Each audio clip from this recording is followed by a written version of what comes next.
The first thing Margaret Chen noticed wasn't the humming of unfamiliar machinery or the strange blue glow emanating from crystalline structures around her suspension pod.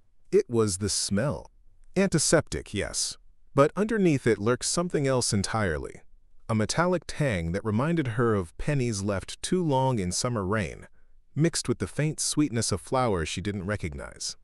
Her grandmother's instincts, honed by decades of raising children and grandchildren, told her immediately that something was very, very wrong. Before we jump back in, tell us where you're tuning in from, and if this story touches you, make sure you're subscribed, because tomorrow I've saved something extra special for you. Margaret's eyes fluttered open slowly, her vision blurry from what felt like the longest sleep of her life. The last thing she remembered was lying down in the medical facility on Luna Station, preparing for what the doctors had called a routine medical suspension while they treated her rare blood disorder. That was supposed to last 6 months. 6 months while her daughter Sarah handled the family bakery back on Earth. 6 months while her grandson Tommy finished his first year of college. But as consciousness seeped back into her 73-year-old body, Margaret knew with absolute certainty that far more than 6 months had passed. The ceiling above her was all wrong. Instead of the sterile white panels she remembered from the medical facility, an intricate network of what appeared to be living metal stretched overhead, pulsing with soft bioluminescent patterns that hurt her eyes to follow. The walls seemed to breathe, expanding and contracting in a rhythm that didn't match her own heartbeat. This wasn't Luna Station. This wasn't anywhere human. Margaret tried to sit up, her muscles protesting after what must have been an extraordinarily long period of inactivity. Her joints creaked like old hinges, but there was something else too, a strange energy coursing through her veins that she had never felt before. It was as if someone had plugged her into an electrical socket, but instead of pain, there was only a peculiar tingling sensation that made her fingertips feel hypersensitive. A shadow fell across her suspension pod, and Margaret turned her head to see a figure approaching. At first glance, it appeared to be wearing some sort of environmental suit, but as her vision cleared, she realized with growing alarm that what she was looking at wasn't a suit at all. The creature was tall and impossibly thin, with skin that shifted between translucent blue and deep purple depending on the angle of the light. Its face was vaguely humanoid but elongated, with features that seemed to flow into one another like melted wax. Most disturbing of all were its eyes, large, multifaceted things that reminded Margaret of the compound eyes of a dragonfly, but filled with an intelligence that was undeniably alien. "Subject is conscious," the creature said, its voice emerging not from its mouth but seemingly from the air around Margaret's head. The words formed in her mind in perfect English, though she could sense that this wasn't the being's natural language. Vital signs are stable, though unusual energy readings persist. Margaret's first instinct was to scream, but 7 decades of life had taught her that panic rarely solved anything. Instead, she took a deep breath and called upon the same calm demeanor she had used when her grandson had broken his arm, when her husband had been diagnosed with cancer, when her daughter had called her crying about her divorce. There was always a solution to every problem, even if that problem happened to be waking up surrounded by aliens. "Where am I?" Margaret asked, surprised by how steady her voice sounded. "And more importantly, where are my clothes?" The alien creature tilted its head in what might have been confusion. A second figure emerged from the shadows, this one even more bizarre than the first. It appeared to be some sort of walking plant, with a trunk-like body covered in bark-like skin and appendages that moved like branches swaying in a breeze. Clusters of leaves grew from its shoulders and head, and when it spoke, Margaret could smell the fresh scent of morning rain. "The subject displays unexpected cognitive stability," the plant creature said in the same telepathic voice. "Previous specimens from this time period exhibited extreme psychological distress upon revival." Previous specimens?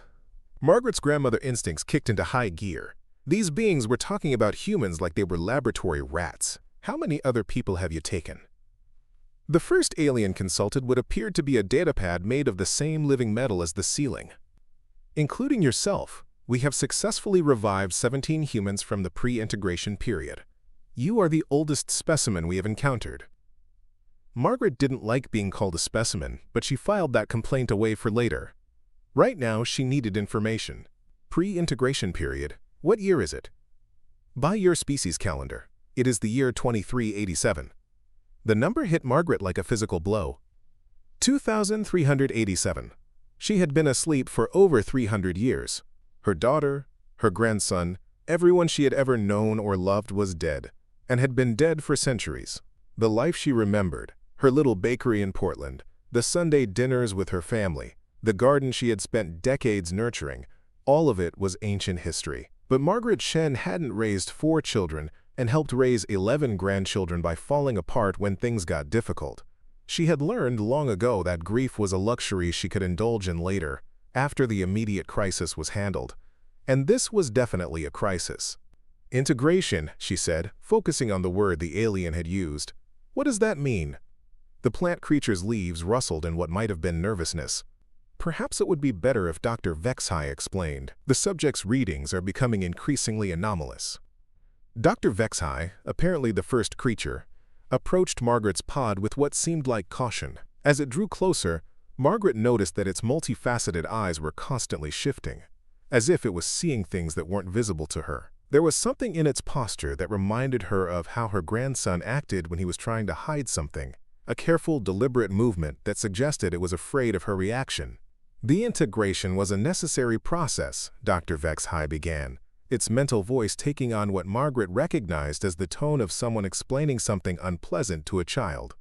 When our coalition discovered Earth, your species was on the verge of destroying itself through warfare and environmental damage. We intervened to preserve human life and ensure the stability of your civilization. Margaret had heard that tone before, usually from politicians and bureaucrats who were about to explain why something terrible was actually for everyone's own good. Intervened how? Through careful biological and psychological modifications, we were able to eliminate the aggressive tendencies that were driving your species toward extinction. Humans are now peaceful, productive, and content. They serve important roles within the coalition, and in return, they are provided with everything they need for a comfortable existence. The words sank in slowly, each one adding weight to a growing horror in Margaret's chest. You changed them. You changed humans. We improved them, Dr. Vexhai corrected. The modifications were minimal. Small adjustments to neurotransmitter production, the addition of bioorganic implants to facilitate communication and coordination, the removal of certain primitive emotional responses that served no constructive purpose. Your descendants are happier now than they ever were in your time. Margaret sat up fully in her pod, ignoring the strange energy that seemed to be building in her chest. You took away their ability to feel. We took away their ability to hurt, the plant creature interjected. No more war, no more hatred, no more violence. Is this not what your philosophers and leaders always dreamed of? Margaret thought about her grandson Tommy, who had been studying to become a teacher because he wanted to help children learn and grow. She thought about her daughter Sarah, who had inherited her fierce independence and stubborn streak along with the family bakery.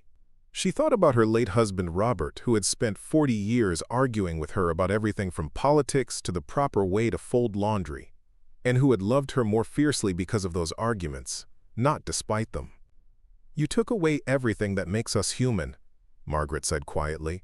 Dr. Vexhai's compound eyes shifted focus, and Margaret could sense it was reading data from instruments she couldn't see. Your emotional responses are significantly elevated compared to modified humans. This is expected, given your pre-integration origin, but the energy readings are unprecedented. What energy readings? Your nervous system is generating bioelectric patterns that shouldn't be possible for unmodified humans. The readings began when you first regained consciousness and have been steadily increasing. Margaret looked down at her hands and was surprised to see that her fingertips were indeed glowing with a faint blue light. The tingling sensation she had noticed earlier was growing stronger, as if every cell in her body was waking up from a very long sleep. What did you do to me? We did nothing, Dr. Vexhai said, and for the first time, Margaret detected something like concern in its mental voice. The suspension pod you were found in was damaged.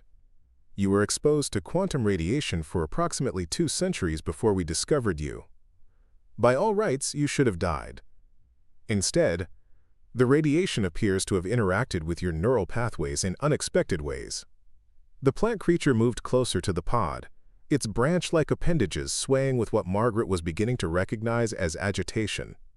Perhaps we should summon Coordinator Theshnov. The subject's energy output is approaching dangerous levels. No, Dr. Vexai said quickly. The coordinator gave explicit instructions that this specimen was to be studied in isolation until we understood its capabilities. Margaret didn't like the sound of that. In her experience, when authority figures wanted to study something in isolation, it usually meant they were planning to do things that wouldn't be approved of if done in public. I want to see other humans. I want to know what happened to my family. Your family is long dead, Dr. Vexai said with what might have been intended as gentleness. All humans from your era are gone. But their descendants live on, happy and peaceful under coalition guidance. I want to see them. That is not possible. Modified humans and pre-integration specimens cannot safely interact. The psychological trauma of encountering an unmodified human could cause significant distress to our integrated populations. Margaret swung her legs over the side of the suspension pod and stood up. The strange energy coursing through her body made her feel stronger than she had in years. Stronger, perhaps, than she had ever felt. I'm not asking permission. I'm telling you what's going to happen. Both aliens took a step back as the blue glow around Margaret's hands intensified. Dr. Vexai's compound eyes were shifting rapidly between different focal lengths, and the plant creature's leaves were rustling with what sounded like alarm. Subject's energy output has increased by 400%, Dr. Vexai reported to some unseen observer. Recommend immediate containment protocols. The walls of the chamber suddenly came alive with movement. What Margaret had taken for decorative patterns revealed themselves to be some sort of technological system, and tendrils of the same living metal began extending toward her from multiple directions. They moved with purpose and intelligence, clearly designed to restrain whatever they encountered. Margaret's grandmother instincts took over completely. Preparing and narrating this story took us a lot of time, so if you are enjoying it, subscribe to our channel, it means a lot to us. Now back to the story. In her mind, these aliens had kidnapped her, stolen 3 centuries of her life, and done unspeakable things to her descendants. They were threatening her family, and that was simply not acceptable. The energy that had been building in her chest suddenly exploded outward in a wave of pure bioelectric force. The metal tendrils froze in midair, their living circuitry overwhelmed by the pulse. The lights in the chamber flickered and dimmed. Both aliens staggered backward, Dr. Vexai clutching its head as if in pain. Impossible, the plant creature whispered. No organic being should be capable of generating that level of bioelectric interference. Margaret looked down at her hands, which were now glowing bright enough to cast shadows on the walls. The energy felt natural, like flexing a muscle she had never known she possessed. More importantly, it felt controllable. Well, she said, channeling every ounce of the authority she had developed raising 4 strong-willed children. I suppose you learn something new every day. Dr. Vexai was backing toward what Margaret assumed was the exit, its compound eyes wide with what looked like fear. Security alert, it said, apparently speaking to the chamber's communication system. The pre-integration specimen has developed hostile capabilities. Request immediate intervention from Suppression Core. Margaret didn't know what the Suppression Core was, but it didn't sound friendly. The energy flowing through her body seemed to respond to her emotional state, growing stronger as her protective instincts intensified. These beings had taken her family from her.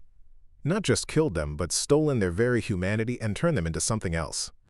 They had robbed her descendants of the right to feel anger, to fight for what they believed in, to love so fiercely that it hurt. You want to see hostile? Margaret said, taking a step toward the retreating aliens.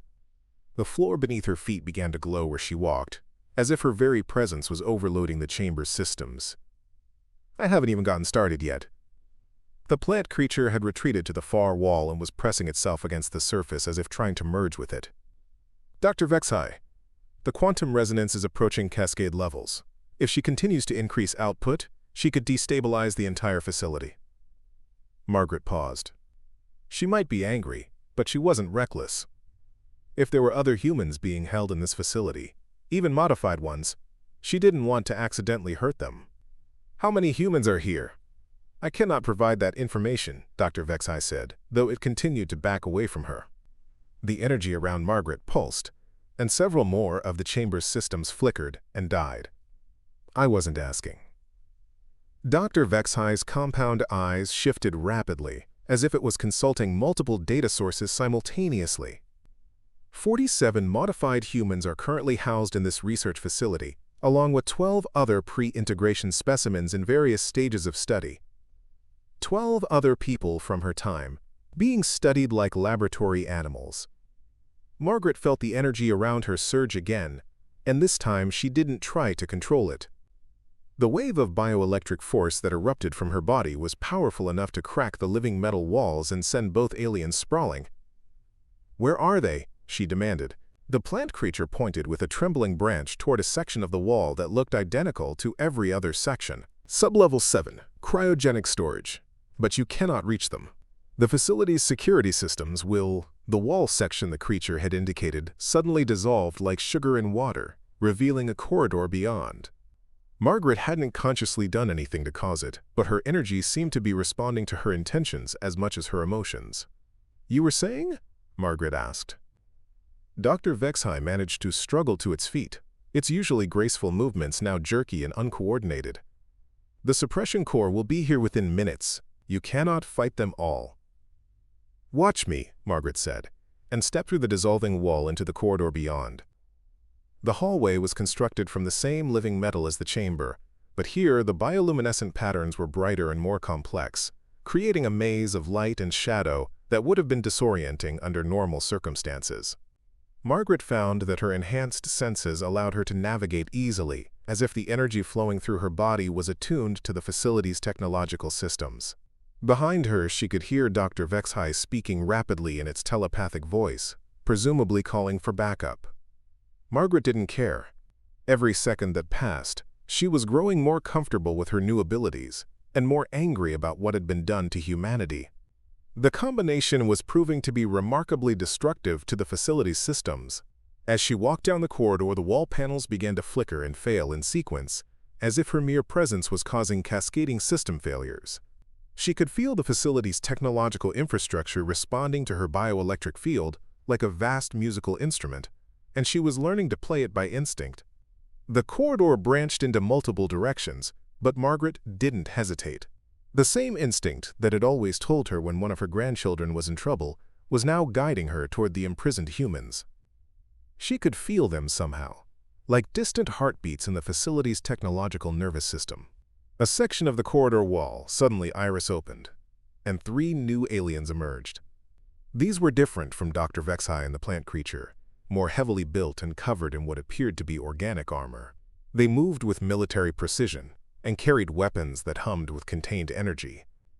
"Pre-integration specimen," the lead figure announced in the same telepathic voice Margaret was becoming accustomed to. "You will return to containment immediately, or face suppression." Margaret stopped walking and looked at the 3 aliens. They were bigger than her, stronger than her, and armed with advanced weapons. In any rational assessment of the situation, she should have been terrified. Instead, she found herself thinking about the time her youngest grandson had been bullied at school. She had marched into that principal's office with the same calm determination she felt now, and by the time she was finished talking, the school had implemented a new anti-bullying policy. Some problems, she had learned, were solved not by being bigger or stronger or better armed, but by being absolutely convinced that you were right. "No," Margaret said simply. The lead alien raised its weapon, and Margaret felt the energy building around her respond to the threat. What happened next was instinctive rather than planned. The bioelectric pulse that erupted from her body was different this time, more focused, more intentional. Instead of the omnidirectional wave she had released in the chamber, this was a targeted burst that struck all 3 aliens simultaneously. The effect was immediate and dramatic. Their organic armor began to spark and smoke as its biocircuits overloaded. The weapons they carried simply fell apart, their energy containment systems failing catastrophically. The aliens themselves collapsed to the floor, apparently unconscious but still breathing. Margaret stepped over their unconscious forms and continued down the corridor. Behind her, the facility's systems continued to fail in an expanding wave of technological devastation. Emergency lighting flickered on and off. Atmospheric systems cycled randomly, and she could hear the distant sound of alarms that seemed to be fighting each other for dominance. The corridor ended at what appeared to be a solid wall, But as Margaret approached, she could feel the presence of humans on the other side. She placed her hand against the surface, and the wall began to dissolve, just as the first one had. Beyond it lay an elevator shaft that descended deep into the facility's lower levels. Margaret looked down into the darkness and felt the energy around her pulse with anticipation. Somewhere below were 12 people from her own time, stolen from their lives just as she had been stolen from hers. And beyond them, 47 modified humans who had never known what it felt like to choose their own destiny. Her grandmother instincts were telling her that these were her people now, her responsibility. The aliens had made the mistake of thinking that a 73-year-old woman would be easy to control. They were about to learn that the most dangerous force in the universe was a grandmother who thought her family was in danger. Margaret stepped into the elevator shaft and allowed herself to fall. The energy surrounding her body cushioned her descent, and she landed softly on the floor of sub-level 7, several stories below. The impact sent another pulse of bioelectric interference through the facility's systems, and she heard the distant sound of additional system failures echoing through the complex. Sub-level 7 was different from the upper levels. The walls here were plain metal rather than living biotechnology, and the air had the sterile smell of a medical facility. But underneath that antiseptic odor, Margaret detected something that made her blood run cold.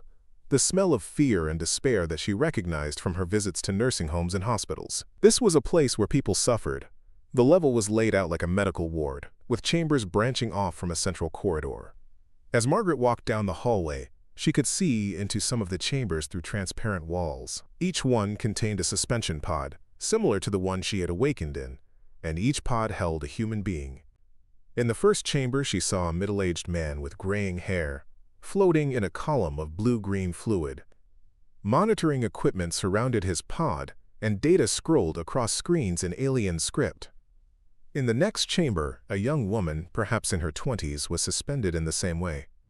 Her face was peaceful, but Margaret could see the pale scars on her temples where some sort of surgical procedure had been performed. 12 chambers. 12 people from her own time. People who had gone to sleep in a world where humans were free to argue and fight and love and dream, and who had awakened to find all of that taken away from their species. Margaret approached the first chamber and placed her hand against the transparent wall. The bioelectric energy flowing through her body immediately interfaced with the chamber's systems, and she could suddenly feel the sleeping man's consciousness. His name was David Rodriguez, and he had been a construction worker from Phoenix. He had entered medical suspension to treat complications from a workplace injury, leaving behind a wife and 2 young children. That had been in 2089. The monitoring systems around his pod began to flicker as Margaret's energy interfaced with them. She could sense the alien technology that was keeping him sedated, studying his neural patterns, mapping the differences between his unmodified brain and those of modified humans. With careful focus, she began to disrupt those systems. David's eyes fluttered open in the suspension fluid, and Margaret saw the moment of panic and confusion as consciousness returned. She pressed her hand more firmly against the wall, extending her bioelectric field to encompass his pod.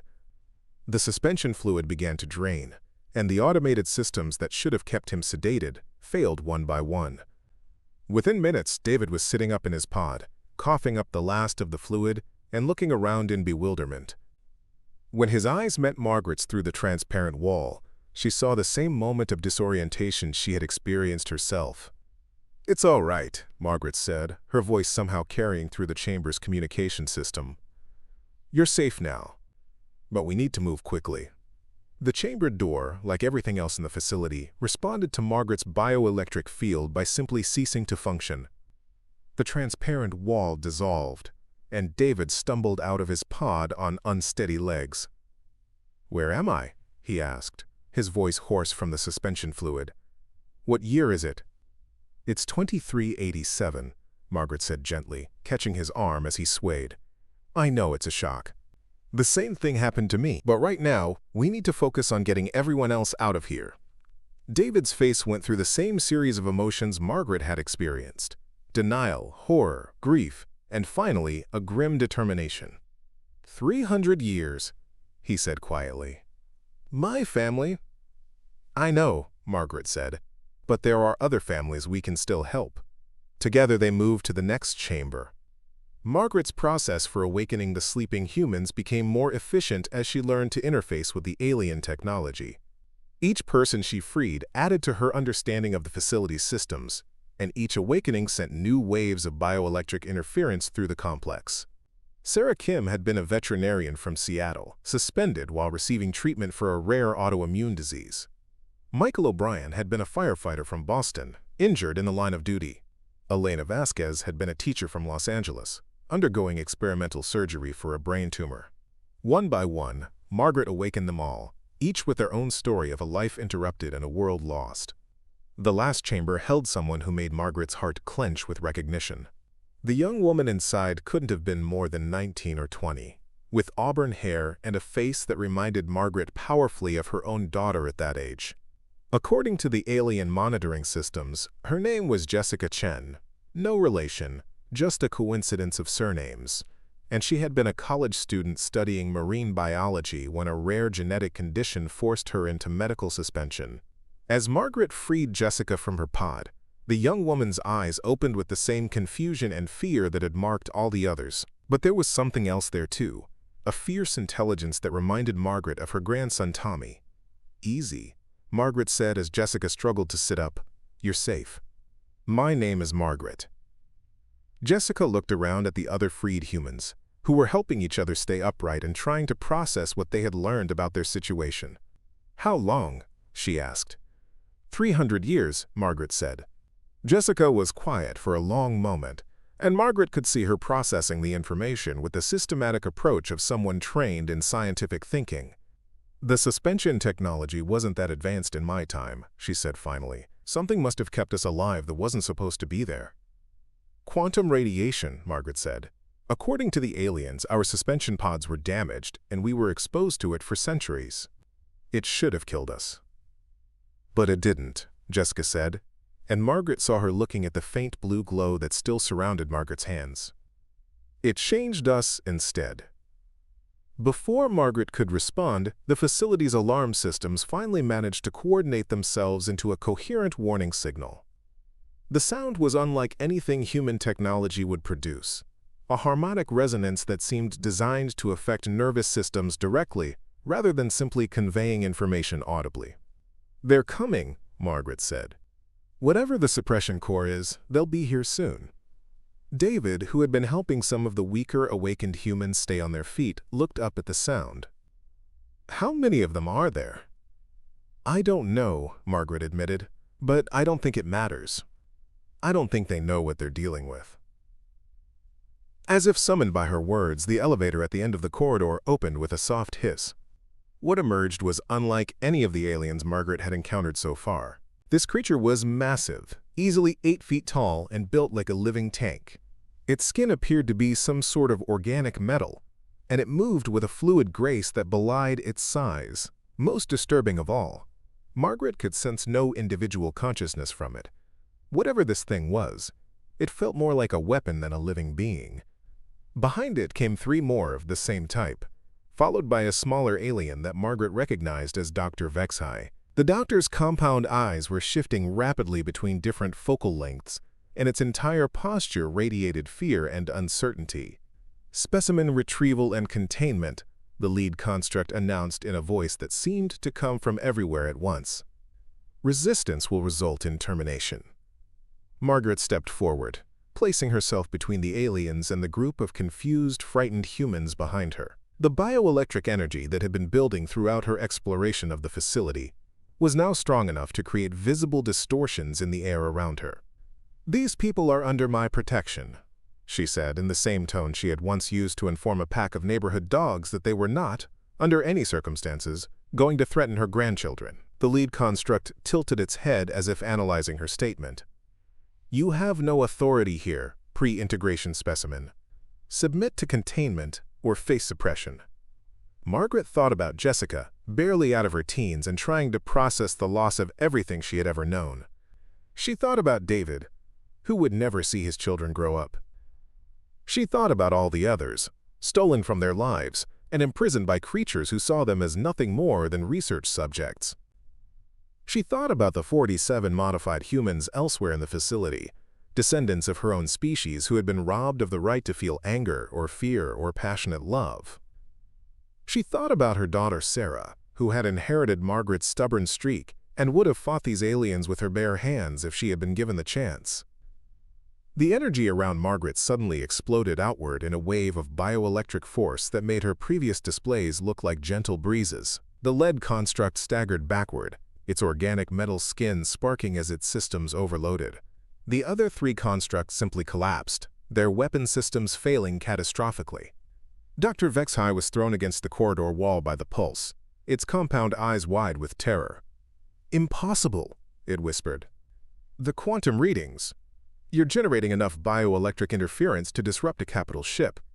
Margaret took a step toward the fallen aliens, and the corridor's lighting systems began to fail in sequence, plunging the area into the eerie blue glow of her bioelectric aura. "You made a mistake," she said quietly. "What mistake?"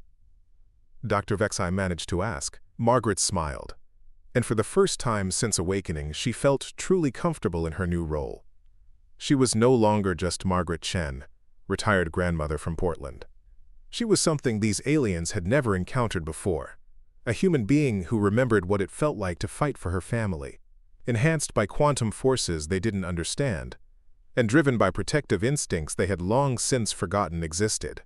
"You gave a grandmother a reason to be angry," she said. The facility's power grid chose that moment to suffer a complete cascade failure, plunging sub-level 7 into darkness broken only by the increasingly bright glow surrounding Margaret's body. In that otherworldly light, with 12 freed humans behind her and alien technology failing throughout the complex, Margaret Chen began to plan how she was going to remind the galaxy what humanity used to be capable of. The real terror, she realized, hadn't even begun yet. The emergency beacon that Dr. Vexhai had activated before the facility's power grid collapsed reached the Coalition command ship Dominion's Rest, exactly 17 minutes after Margaret Chen had begun her rampage through sub-level 7. Admiral Korthtan, Supreme Commander of the Hegemony's military forces, was reviewing planetary subjugation reports when the distress signal pierced through his ship's communication array with an urgency level he had not seen in over a century. The message was fragmented, corrupted by massive electromagnetic interference, but the core information was clear enough to make the Admiral's 3 hearts skip in synchronized terror. A pre-integration human specimen had somehow developed capabilities that were destabilizing an entire research facility. The quantum energy readings being transmitted were so far beyond normal parameters that Korthtan's tactical officers initially dismissed them as sensor malfunctions. Admiral Korthtan had conquered 47 worlds during his military career. He had personally overseen the integration of 6 different species, including the notoriously stubborn Vorthak warrior clans and the psychically gifted Serene Collective. He had faced planet-killing weapons, reality-warping technologies, and entities that existed partially outside normal space-time. Nothing in 3 centuries of military service had prepared him for the readings streaming from Research Station Omega-7.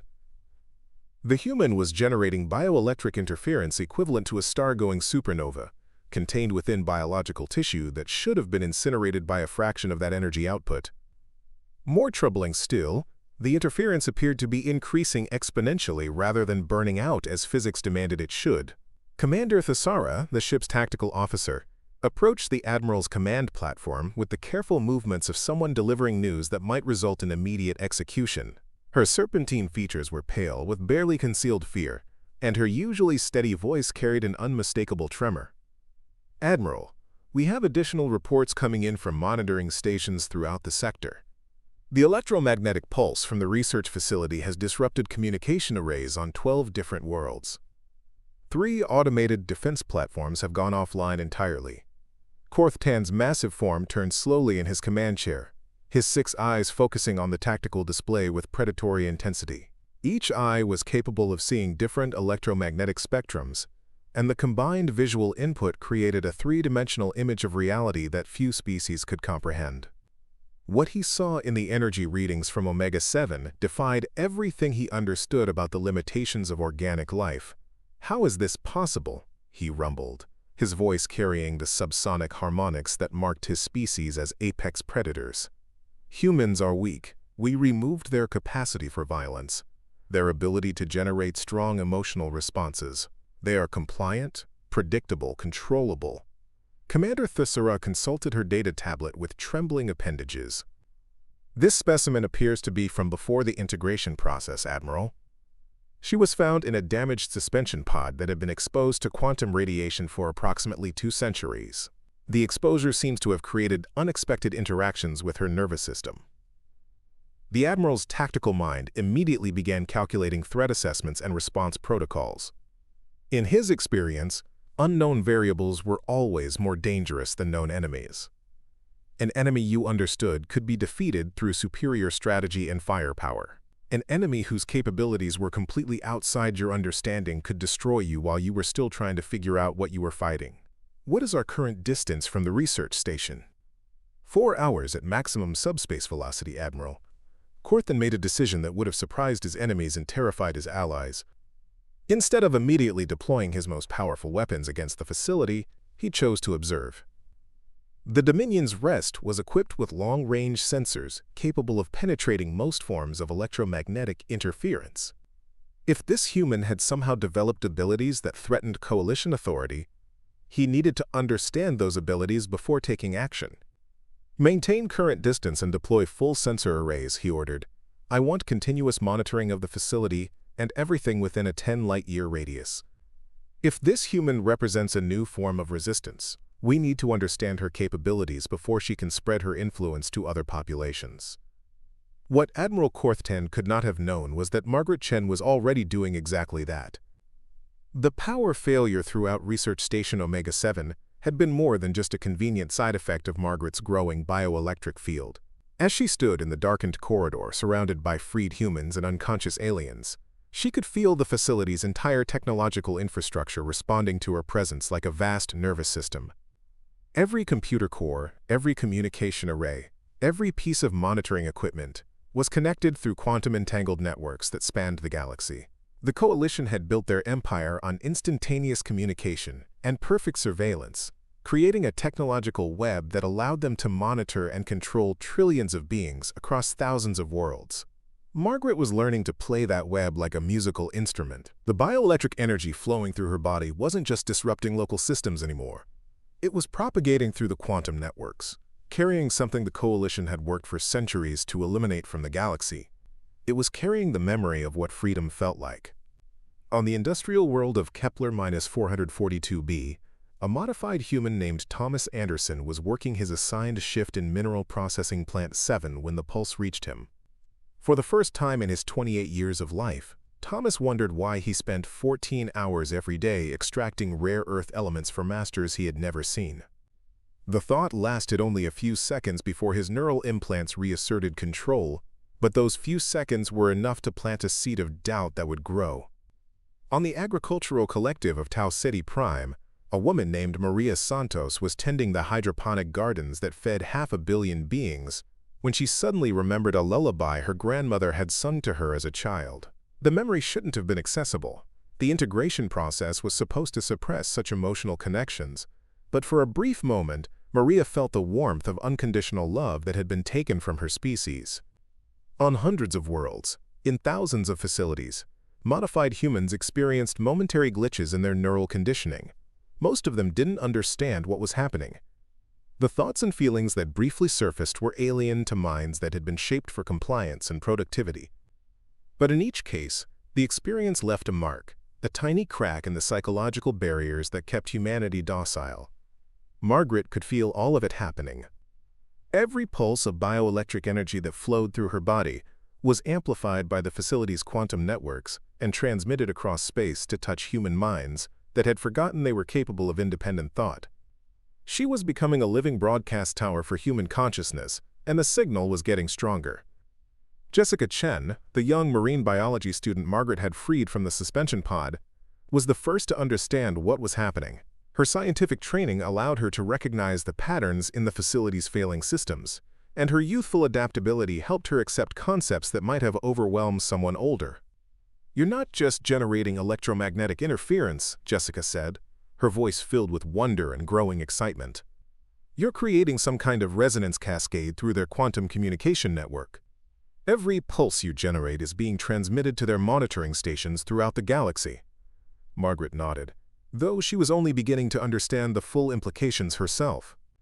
The quantum radiation that had transformed her during her centuries-long suspension had done more than enhance her bioelectric field.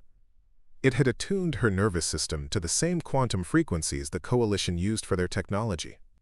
She was becoming a virus in their perfect system, and viruses had a tendency to spread.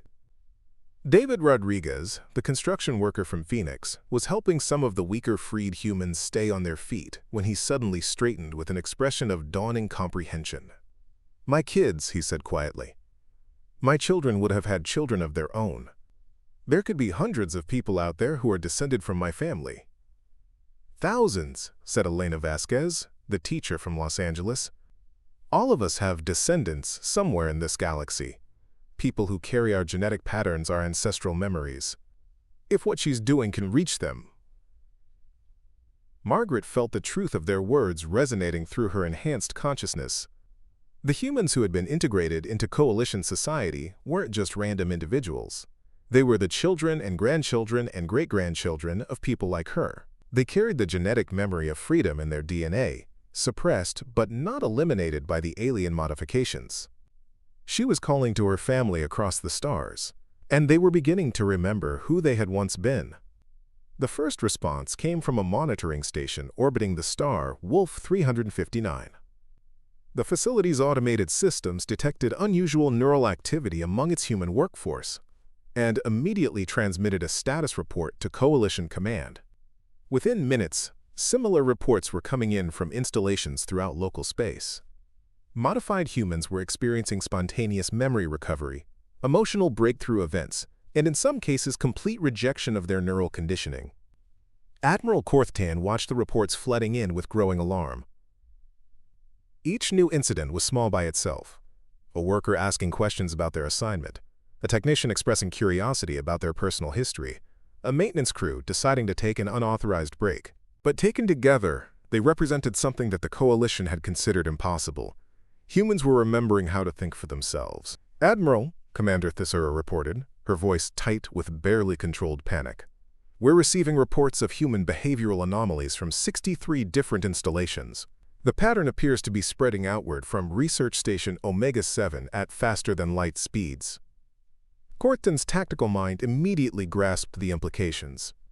If the effect was propagating through the quantum communication network, then every human connected to Coalition infrastructure was potentially vulnerable.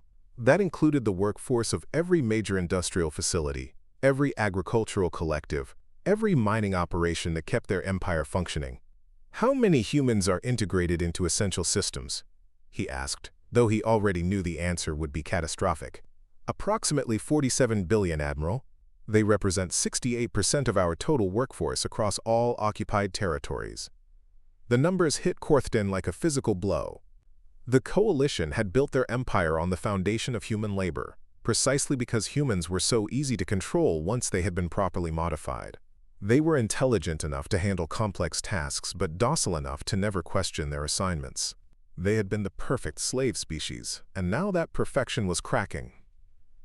"Can we isolate the quantum networks, cut off the transmission at its source?" Commander Thissera consulted her tactical displays with increasing desperation. "Negative, Admiral. The quantum entanglement that enables our communication systems cannot be severed without destroying the networks entirely. And even if we could isolate individual installations, the effect appears to be self-perpetuating. Humans who have experienced the phenomenon are somehow triggering similar responses in other humans through direct contact." Korthtan felt something he had not experienced in centuries of military service. Genuine fear. Not fear of defeat in battle, which was a risk any warrior accepted, but fear of the complete collapse of everything his civilization had built. The Coalition's power was based on the absolute control of subject populations. If humans could learn to resist that control, if they could teach other species to do the same, the entire galactic order would crumble. "Prepare the extinction protocol," he ordered. The bridge fell silent. The extinction protocol was the Coalition's ultimate contingency plan, designed to eliminate entire species that proved too dangerous to control. It had been used only twice in the Coalition's history, both times against species that had developed technologies capable of threatening their galactic dominance. Using it against humans would mean destroying 47 billion beings and crippling their own infrastructure in the process. Commander Thisara's serpentine features went pale. Admiral, the economic impact of eliminating the human workforce would set back our expansion plans by centuries. Are you certain this threat justifies such extreme measures? Cordy 10's 6 eyes focused on the tactical display showing the spreading pattern of human behavioral anomalies. The effect had now reached over 200 installations and showed no signs of slowing. If anything, it appeared to be accelerating as more humans were exposed to the phenomenon. The threat is not just to our expansion plans, Commander. If humans remember how to resist us, they will teach that resistance to others. The Vorthak still remember their warrior traditions despite our modifications. The Serene Collective maintains psychic abilities we have never fully suppressed. If these species learn that rebellion is possible, we will face uprisings on every world we control. The Admiral's analysis was coldly accurate. The Coalition's control over their subjects was based on the perception of absolute power. Once that perception was broken, their entire empire would be vulnerable to revolution. Better to sacrifice the human workforce than risk losing everything. But even as Korthatan prepared to issue the order that would doom humanity to extinction, Margaret Chen was making her own preparations for war. The freed humans had organized themselves with surprising efficiency. Margaret's enhanced awareness allowed her to sense their emotional states and individual capabilities, and she found herself naturally taking on the role of coordinator. David's construction experience made him valuable for understanding the facility's physical structure. Elena's teaching background helped her explain complex concepts to the others. Jessica's scientific training allowed her to analyze the alien technology they encountered. Together, they had mapped the entire research station and located the 47 modified humans being held in the upper levels. These were descendants of Earth's population, captured for study or simply held as backup specimens for research purposes. Unlike the pre-integration humans in the suspension pods, these individuals had undergone the full Coalition modification process. Margaret could feel their presence through the facility's quantum networks, but their minds felt different, muted, constrained, wrapped in artificial limitations that prevented them from experiencing the full range of human emotion. They were still her people, still part of the human family, but they had been broken in ways that might take generations to heal. That was assuming they lived long enough for healing to take place. Margaret's enhanced senses detected the massive gravitational disturbance long before the facility's damaged sensors registered the approaching fleet. Admiral Korthtan's task force was impressive by any standard. 50 capital ships supported by hundreds of smaller vessels, carrying enough firepower to sterilize an entire planet. They were coming to eliminate the human threat once and for all. They're going to try to destroy us, Margaret announced to the group of freed humans who had gathered in the facility's main laboratory. I can feel their intentions through the quantum network. They'd rather lose their entire human workforce than risk letting us spread resistance to other species. The revelation should have terrified them. Instead, Margaret saw something in their faces that she recognized from her own children and grandchildren when they were faced with seemingly impossible challenges. She saw determination. Michael O'Brien, the firefighter from Boston, spoke for all of them when he said, "Then we better make sure we give them something to remember us by." Margaret smiled. These were her people. Stubborn, impossible, absolutely refusing to go quietly into extinction. The quantum radiation might have changed her body, but it was her humanity that made her dangerous. The facility has experimental weapon systems, Jessica reported, reading data from one of the few computer terminals that was still functioning. Looks like they were trying to reverse engineer Coalition military technology. Most of it is incomplete, but there are some interesting possibilities. Margaret moved to the terminal and placed her hand on its surface. The bioelectric interface that had allowed her to control the facility's systems now extended her awareness into the weapon research databases. What she found there made her heart race with possibilities. The Coalition's power was based on their technological superiority, but they had made a critical error. In their arrogance, they had assumed that no subject species would ever gain access to their advanced technologies. The research facility was full of partially completed projects designed to study and replicate Coalition weapons, defense systems, and spacecraft. Margaret could feel the quantum patterns that controlled all of it. and her enhanced abilities were learning to manipulate those patterns with increasing precision. The weapons might be incomplete, but she was becoming something the Coalition had never anticipated, a human being who could interface directly with their technology and turn it against them. "How long until they arrive?" David asked. Margaret consulted the facility's sensor network through her bioelectric connection. 3 hours. But they're not going to wait until they get here to start the attack. I can feel them charging some kind of long-range weapon. The Extinction Protocol weapon was a marvel of Coalition engineering, capable of generating quantum disruption fields that could destabilize matter at the subatomic level. It was designed to be fired from extreme range, ensuring that the attacking fleet would be safe from any desperate retaliation attempts by the target species. Admiral Korthtan watched the weapon charge with grim satisfaction. The energy readings from Research Station Omega-7 continued to increase, but whatever the human was doing would be irrelevant once her matter was dispersed across several cubic light-years of space. "Extinction weapon charged and ready, Admiral," Commander Thesara reported.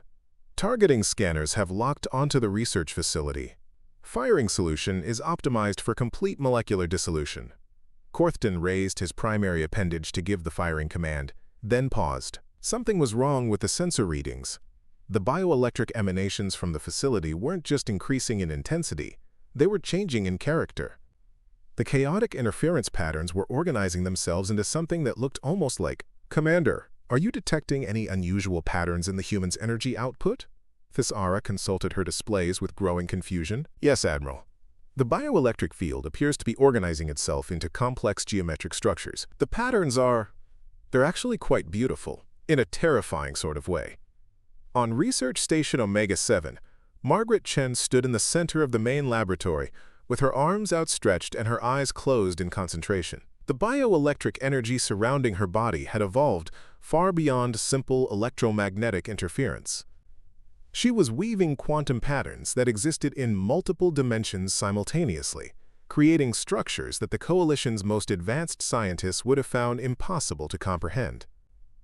The freed humans had gathered around her in a protective circle, adding their own bioelectric fields to hers. The quantum radiation exposure had affected all of them to some degree, though none as dramatically as Margaret. Together, they were creating a resonance cascade that was propagating through every quantum network in local space. But Margaret wasn't just calling to the modified humans anymore. She was calling to something much older and more fundamental, the quantum memory that existed in the fabric of space itself.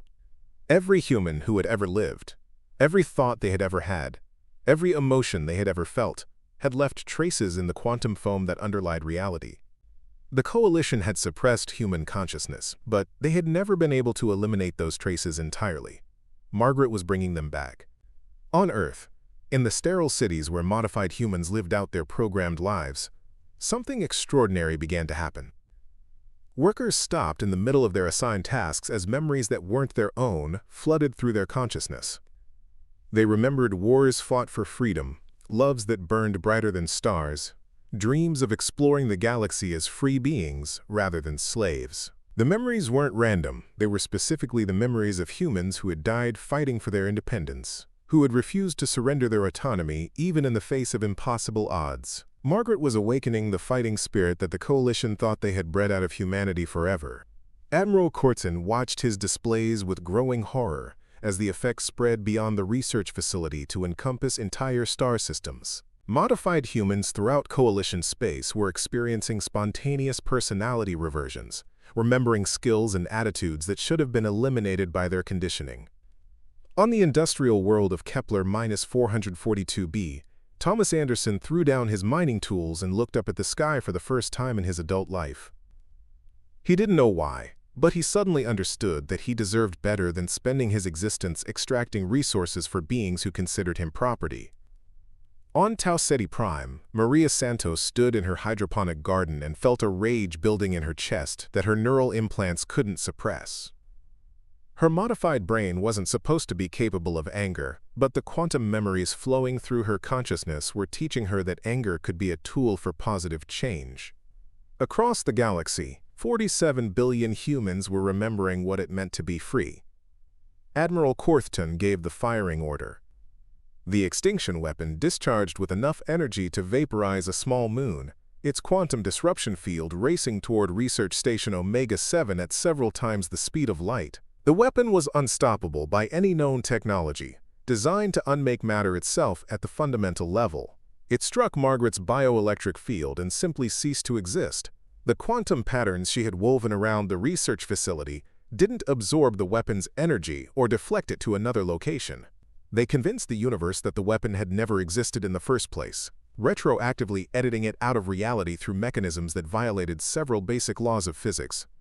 On the bridge of Dominion's Rest, every sensor display went dark, as feedback from the weapon's impossible destruction overloaded the ship's detection systems. When the displays finally cleared, Admiral Korthton found himself looking at something that challenged his understanding of what was possible.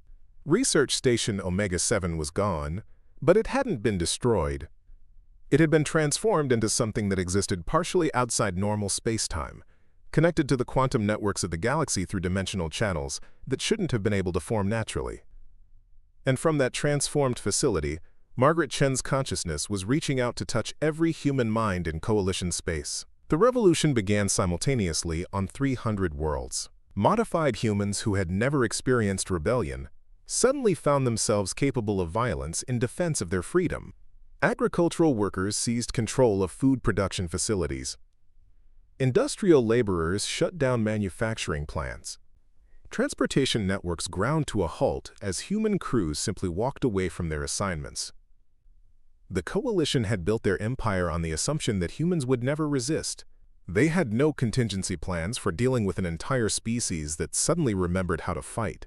Admiral Korthton's fleet found itself facing an enemy unlike anything in their military experience.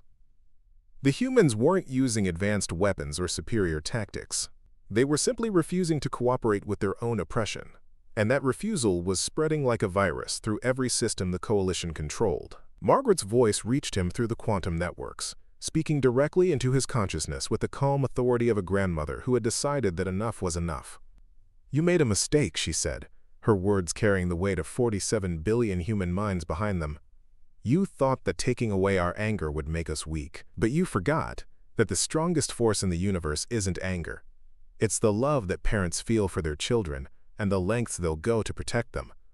Korthton tried to respond, but found that his ship's communication systems were no longer under his control. Margaret's consciousness was flowing through every quantum network in the galaxy, turning the Coalition's own technology against them. "You stole our children's future," Margaret continued. "You turned them into slaves and convinced them they were happy. But they're remembering now. They're remembering what their ancestors died fighting for. And they're going to finish what we started." Across Coalition space, the impossible was happening. Humans were teaching other species that resistance was possible. The Vorthak warrior clans rediscovered their battle traditions. The Serene Collective turned their psychic abilities against their oppressors. Dozens of subject species began coordinating their efforts, sharing knowledge and resources in preparation for a galactic war of liberation.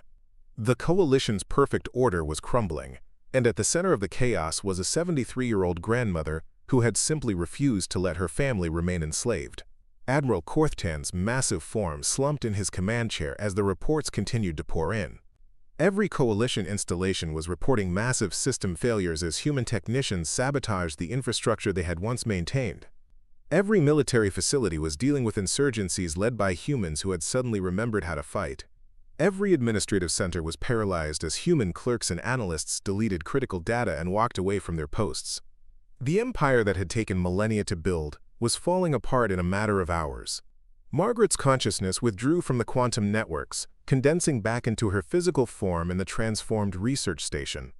Around her, the freed humans were glowing with the same bioelectric energy that surrounded her, each of them now capable of interfacing with Coalition technology in ways the aliens had never imagined possible. "Is it over?" Jessica asked, though she already knew the answer. Margaret smiled, and for the first time since awakening, she felt truly at peace. Somewhere out there among the stars, billions of humans were discovering what it meant to choose their own destiny. They would make mistakes, certainly. They would struggle with concepts of freedom that had been suppressed for centuries. But they would do it as free beings, not as slaves. "No," she said, looking out at the star-filled void where Admiral Korthton's fleet was beginning its retreat. "It's just beginning. but they'll never enslave us again. The terror that the coalition had felt when they awakened Margaret Chen was nothing compared to the terror they felt now, watching their perfect empire crumble under the weight of humanity's rediscovered defiance. They had learned too late that the most dangerous force in the universe wasn't superior technology or overwhelming numbers. It was a grandmother who thought her family was in danger. Up next, you've got two more standout stories right on your screen. If this one hit the mark, you won't want to pass these up. Just click and check them out.